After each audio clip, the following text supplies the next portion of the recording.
What causes a diastasis recti? Diastasis recti is a separation of the abdominal wall, a stretching of the connective tissue that goes from your rib cage down to your pubic bone. But diastasis is more than a diagnosis. It's also a symptom. There's conditions that cause you to be more susceptible to getting a diastasis. And it's important to understand what causes a diastasis so we know how to fully treat a diastasis.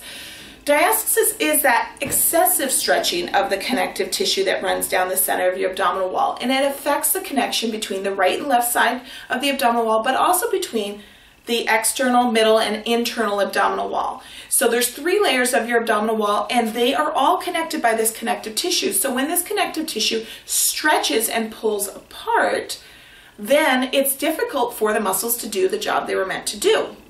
What causes this stretching in the first place? There's a combination of too much tension in the outermost abdominal muscle, your kind of crunching muscle, and less tension and less muscle tone in the internal corset muscle. That imbalance combined with chronic forward forceful pressure on the connective tissue of the abdominal wall is what causes a diastasis. What causes this forward forceful pressure? Things that you're doing all the time without even knowing it. Chronic collapsed postures, kind of sitting in collapsed postures. Take the pelvis and the rib cage and put it in a position where the tummy kind of bulges out. And that bulging out puts pressure out on that connective tissue. Also, activities like crunches, those take the pelvis and rib cage and tilt it and bulge the tummy out too. Sit-ups, kicking yourself out of bed or off the couch, those kinds of things put a lot of pressure outwards. That combined with maybe doing a lot of straining, a lot of lifting, or a strenuous exercise where you're holding your breath and you're bracing or you're bulging your tummy. This is also common with chronic constipation, holding your breath and bearing down, or with difficult childbirth, holding your breath and bearing down for a long period of time, puts a lot of pressure out on that connective tissue.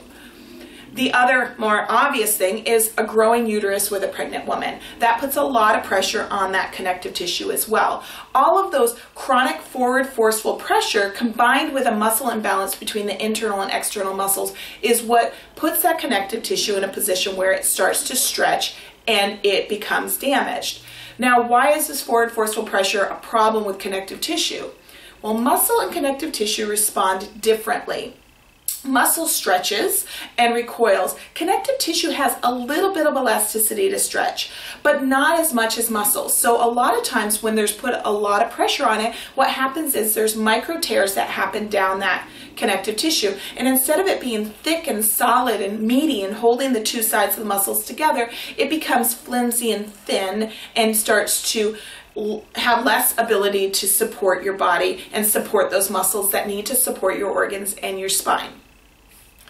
Other things that contribute to this connective tissue being vulnerable are the hormones that happen during pregnancy and hormones that happen postpartum, and even just during a normal menstrual cycle can cause some increased vulnerability or laxity to the connective tissue. That combined with a lot of forward forceful pressure can cause more stretching than is healthy. The other things that contribute to this are things like we said, if you have chronic constipation where you have for years been pushing out on your tummy to have bowel movements, or you have a lot of coughing or sneezing or allergies or respiratory problems where there's a lot of chronic pushing out on the tummy with some of those activities, that can cause it. Also stress and high intensity activities can create a vulnerable connective tissue, because cortisol, which is your stress hormone, kind of resides in your connective tissue and can make you more susceptible to having a separated abdominal wall. Once you fully understand the causes of a diastasis, you can understand that it is treatable.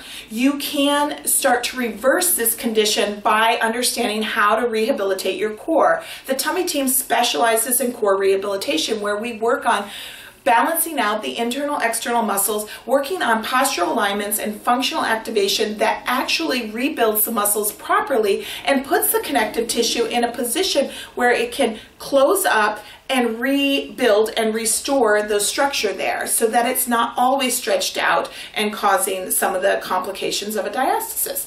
This is what we do, and we love to help people have hope and understand better how their body functions and how it can heal by doing real life things in a strong and effective way. So check out more about what we do at thetummyteam.com. Thanks so much.